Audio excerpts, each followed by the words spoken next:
അപ്പോ സൈഫ് പറഞ്ഞതുപോലെ തന്നെ നേരെ പോകാം കലോത്സവ ഊട്ടുപുരയിൽ. 24 വേദികളാണ് ഉള്ളത്. പക്ഷെ 25ാമത്തെ വേദിയായ ഊട്ടുപുരയിലേക്കാണ് അതാണ് പ്രധാനപ്പെട്ട വേദി. ശ്രദ്ധ. അപ്പൊ ഊട്ടുപുരയിൽ ഇന്ന് എന്ത് സംഭവിച്ചു എന്ന് നോക്കാം. ഇന്ന് രാവിലെ സംഭവിച്ച പ്രധാന കാര്യം നമ്മുടെ മന്ത്രി അപ്പൂപ്പൻ അവിടെ എത്തിയത് മാത്രമല്ല, വിദ്യാർത്ഥികൾക്കൊപ്പം പ്രഭാത ഭക്ഷണം കഴിക്കുകയും ചെയ്തു. അപ്പൊ കുട്ടികൾക്ക് വലിയ സന്തോഷം. മന്ത്രി എത്തി, മന്ത്രിയുടെ കൂടെ കഴിച്ചത് മില്ലറ്റ് ദോശയാണെന്ന് തോന്നുന്നു. മില്ലറ്റ് ദോശയാണെന്ന് തോന്നുന്നു. ഞങ്ങൾക്ക് അത് മിസ്സായി എന്നും തോന്നുന്നു. 9 മണിയായി, അത് കഴിഞ്ഞു കാണും. അപ്പൊ മന്ത്രി എന്താ പറഞ്ഞത് കുട്ടികളോടൊന്നൊക്കെ ഒന്ന് കണ്ടേക്കാം. കുട്ടികൾക്കൊപ്പം കലോത്സവ വേദിയിലെ പ്രഭാത ഭക്ഷണം ആസ്വദിക്കുകയാണ് വിദ്യാഭ്യാസ മന്ത്രി വി ശിവൻകുട്ടി. നല്ല ചൂടുള്ള ഇഡ്ഡലി, ചട്നി, സാമ്പാർ ഒക്കെ തന്നെ മന്ത്രിക്കും കുട്ടികൾക്കും ഇവിടെ സംഘാടകർ വിളമ്പിക്കൊടുക്കുകയാണ്. കഴിഞ്ഞ ദിവസം പഴയ മോഹനൻ നമ്പൂതിരി നേതൃത്വത്തിൽ തുടങ്ങിയ ഒരു പാചകപ്പുരയാണ്. നല്ല ചക്കപ്രഥമനായിരുന്നു ആദ്യ ദിവസം ഉണ്ടായിരുന്നത്. നവധാന്യ ദോശയും ഉണ്ടായിരുന്നു. മിനിസ്റ്റർ നമ്മോടൊപ്പം ചേരുകയാണ്. മിനിസ്റ്റർ, ആദ്യ ദിവസം പിന്നിടുമ്പോൾ നല്ല പ്രകടനങ്ങൾ വേദിയിൽ കാണുന്നുണ്ട്. നല്ല പോരാട്ടവും അതേസമയം നല്ല ക്വാളിറ്റിയുള്ള പ്രകടനങ്ങളും. എങ്ങനെയാണ് കലോത്സവത്തെ നോക്കി കാണുന്നത്? നല്ല മെച്ചപ്പെട്ട കലോത്സവമാണ്. ഇന്ത്യയിലെ ഒരു സംസ്ഥാനത്തിനും കഴിയാത്ത കാര്യമാണ് നമ്മൾ കേരള സംസ്ഥാനം നടത്തുന്നത്. ഇന്നലെയെല്ലാം മത്സരാർത്ഥികളുടെക്കാൾ എത്രയോ ഇരട്ടി ആൾക്കാരാണ് ഭക്ഷണം കഴിച്ചത്.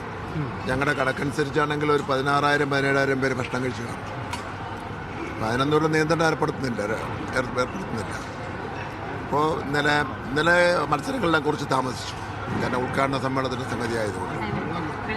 പിന്നെ ഇവിടെ ഈ കൃത്യസമയത്തിന് അവസാനിപ്പിച്ചാലും പ്രശ്നമാണ്. ആൾക്കാരെല്ലാം കാണാൻ ഇറങ്ങുന്നത് ഒരു 9 മണിക്ക് ശേഷം. അപ്പോൾ ഇന്നലെ എല്ലാം റെഡിയായി, നന്നായിരുന്നു. ഇന്നിപ്പോൾ രാവിലെ കൃത്യസമയത്ത് തുടങ്ങാൻ പറഞ്ഞിട്ടുണ്ട്. നാടകം താമസിക്കാൻ സാധ്യതയുണ്ട്. പൊതുവിലെല്ലാം കൺട്രോൾഡാണ്, ഒരു പ്രശ്നമില്ല. ഭക്ഷണം എങ്ങനെയുണ്ട്? ഇഷ്ടവിഭവം എന്താണ് ശരിക്കും മിനിസ്റ്ററിന്? ഞാൻ ഇഡ്ഡലിയും ദോശയും പുട്ടും ഒക്കെ ഉള്ള ഒരു സാധാരണക്കാരനാണല്ലോ. അതിന് ഏറ്റവും നല്ല ഭക്ഷണം. ഉഷാറായിട്ടുണ്ട്. കഴിഞ്ഞ ദിവസം ചക്കപ്രഥമൻ കഴിച്ചിരുന്നോ? കുറച്ച് കഴിച്ചായിരുന്നു. ഉഷാറായിരുന്നു. മിനിസ്റ്റർക്കൊപ്പം ഭക്ഷണം കഴിക്കാനുള്ള ഒരു ഓപ്പർച്യൂണിറ്റിയാണ്, എല്ലാവർക്കും കിട്ടാറില്ല. എവിടുന്നാണ് വരുന്നത് കുട്ടി? SVGVHSS കിടങ്ങന്നൂർ. ഏത് മത്സരങ്ങളിലൊക്കെയാണ് പങ്കെടുക്കുന്നത്? സ്കിറ്റ് ഉണ്ട്, കഥാപ്രസംഗം, മാർഗം കളി, തിരുവാതിര, അങ്ങനെ കുറെ ഉണ്ട്. ഫുഡൊക്കെ എൻജോയ് ചെയ്യുന്നുണ്ടോ?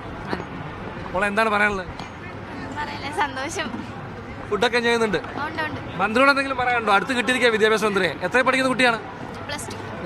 എന്തെങ്കിലും പറയുകയാണെങ്കിൽ ഇപ്പോൾ പറയാട്ടോ. ജെൻസി എന്ന് പറയപ്പെടുന്ന പുതിയ കുട്ടികളുടെ ഒരു ഇത്തരം കലകളോടുള്ള ഒരു സമീപനവും ആറ്റിറ്റ്യൂഡും ഒക്കെ തന്നെ. കഴിഞ്ഞ ദിവസം അതിജീവിതയുടെ കാര്യമൊക്കെ താങ്കൾ വേദിയിൽ പറയുന്നുണ്ടല്ലോ, love you to the moon and back. അതൊക്കെ വലിയ രീതിയിൽ സ്വീകരിക്കപ്പെട്ടു കുട്ടികൾക്കിടയിലൊക്കെ. പുതിയ തലമുറയുടെ ആവശ്യം അനുസരിച്ച് നമ്മൾ കാര്യങ്ങൾ സിലബസിൽ പോലും മാറ്റം വരുത്തുകയാണ്. അതാണ് തന്നെ അവിടെ പറഞ്ഞത്. പരീക്ഷ രീതിയിൽ മാറ്റം വരുത്തുകയാണ്.